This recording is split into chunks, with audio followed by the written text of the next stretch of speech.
to change. Morning, Patience reporting from Beijing. And for more on Merkel's visit to China, let's bring in Peter Churchhouse, publisher of the Asia Hard Assets Report. He joins us now live from our Hong Kong studios. Peter, great to have you with us. How significant is this second visit of Angela Merkel to China in 2012? Oh, good morning, Rico. Yes, I think this is a very significant visit, and I think that is witnessed by the fact that we're seeing both sides pull together a very powerful teams of ministers and so on, which hasn't happened before. We're seeing about 7 or 8 major ministers coming out of Germany for this visit, and we understand there are about 13 minister or equivalent level people going to be engaging in these discussions on the Chinese side as well. And this comes at a very significant time, Peter, because both countries are indeed suffering due to the Eurozone economic crisis. In your view, what is the best way for these two economic powerhouses to come together and find ways to get themselves out of this economic rout?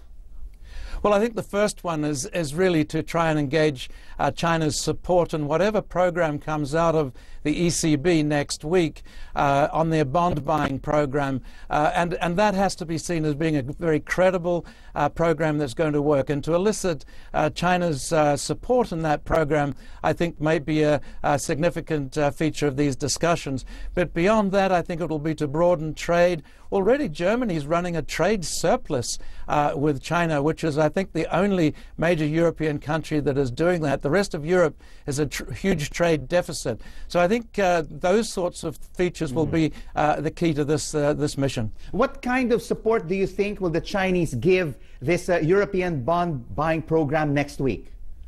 Well, put it this way, I think the Chinese leadership views the German leadership as the most authoritative leadership in Europe, and I think that's a fairly natural reaction.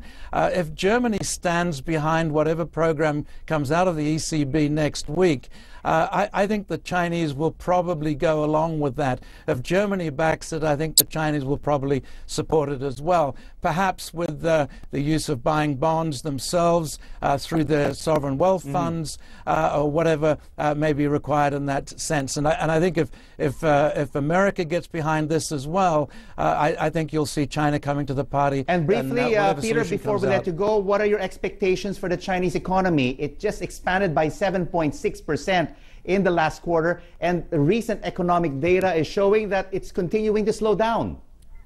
Well, quite frankly, we all treat the Chinese GDP data with a degree of suspicion. Just reading some of the channel checks that we see on things such as cement, transport, electricity consumption, and so on, I suspect growth was somewhat lower than those figures that are being published. We've seen this before. They will try to keep that figure above 7%, but it's lower than that. Peter Churchhouse, publisher of the Asia Hard Assets Report, joining us from Hong Kong. Great to have you with us. In other business news making headlines, India's government is proposing a ban on child labor. The country's cabinet has approved the legislation, which now heads to Parliament. The new law would disallow the hiring of children under the age of 14. Errant employers face a 3-year jail term